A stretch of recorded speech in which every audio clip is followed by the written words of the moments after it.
السلام علیکم ورحمۃ اللہ وبرکاتہ۔ ایک ضروری گزارش تمام برادران وطن سے اور خاص طور سے ائمہ مساجد مظفر نگر سے یہ ہے کہ اس وقت اس مہاماری کے دور میں جیسے کہ پرشاسن اور شاسن اور ڈاکٹر کی ٹیم سب کچھ آپ کی اور ہماری خدمت میں لگی ہوئی ہے، اور اس ملک کو اس وبائی بیماری سے اور تباہی سے، اس مہلک مرض سے بچانے کے لیے وہ اپنے تن من دھن کی بازی لگائے ہوئے ہیں اور پوری کوشش کر رہے ہیں۔ یہ میں سمجھتا ہوں کہ ہمیں اس پر ان کا احسان ماننا چاہیے اور تمام ان باتوں سے پرہیز کرنا چاہیے کہ جہاں سے ان کی ہدایات کی مخالفت ہوتی ہو، اور پھر خاص طور سے جب کہ ہمارے ائمہ نے، ہمارے علماء کرام، اکابرین، مفتیان کرام نے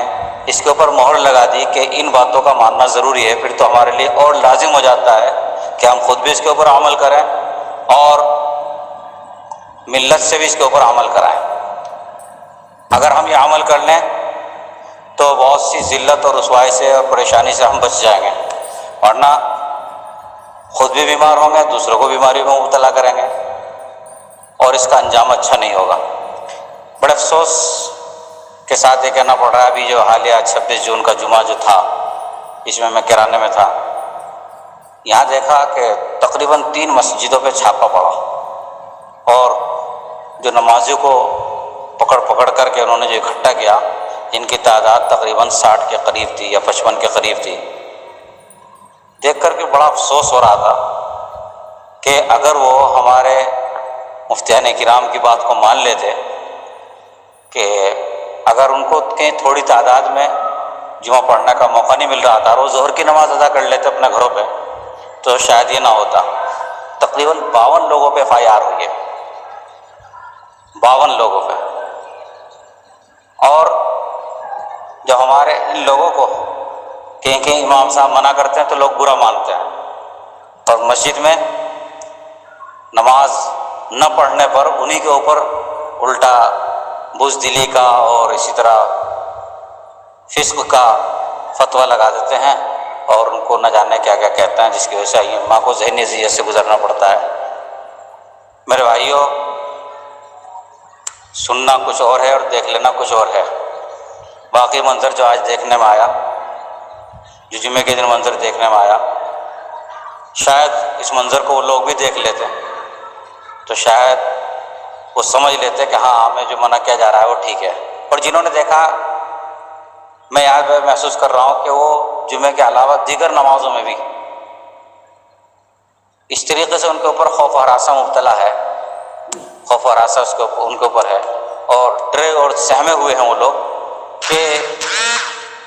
کہ وہ کہیں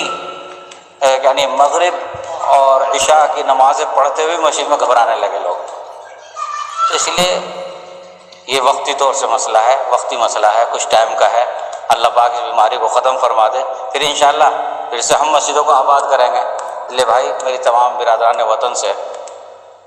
یہ گزارش ہے کہ سبھی لوگ اپنے اپنے عبادت گھروں کے اندر اس چیز کا خیال رکھیں کہ کہیں بھی کوئی بھیڑ نہ ہو، چاہے وہ کسی مذہب سے تعلق رکھنے والے ہوں، اور خاص طور سے مسلمانوں سے یہ گزارش کروں گا کہ وہ ضرور اس کے اوپر دھیان دیں۔ یہاں تک کہ میں تو یہ کہتا ہوں کہ اگر کہیں کچھ اجازت بھی دے دی گئی تب بھی اپنی عقل سے کام لیتے ہوئے اس چیز کا خیال رکھیں، تاکہ پرشاسن کو بھی سہولت ہو، ہمیں بھی سہولت ہو۔ انہیں مجبوراً کارروائی کرنی پڑتی ہے اور ہمیں پھر اس کے نتیجے میں رسوائی کا سامنا کرنا پڑتا ہے۔ اس لیے جو جمعے کے دن منظر دیکھنے میں آیا، اسے دیکھ کر کے بڑا دکھ ہوا، اور وہی دکھ اور درد اپنے ٹوٹے پھوٹے لفظوں میں آپ کے سامنے میں بتا رہا ہوں کہ کاش کہ کہیں ایسا نہ ہو کہ ہم بھی اس میں مبتلا ہو جائیں۔ اس لیے اس وقت کے آنے سے پہلے ہم احتیاط کر لیں۔ السلام علیکم ورحمۃ اللہ وبرکاتہ۔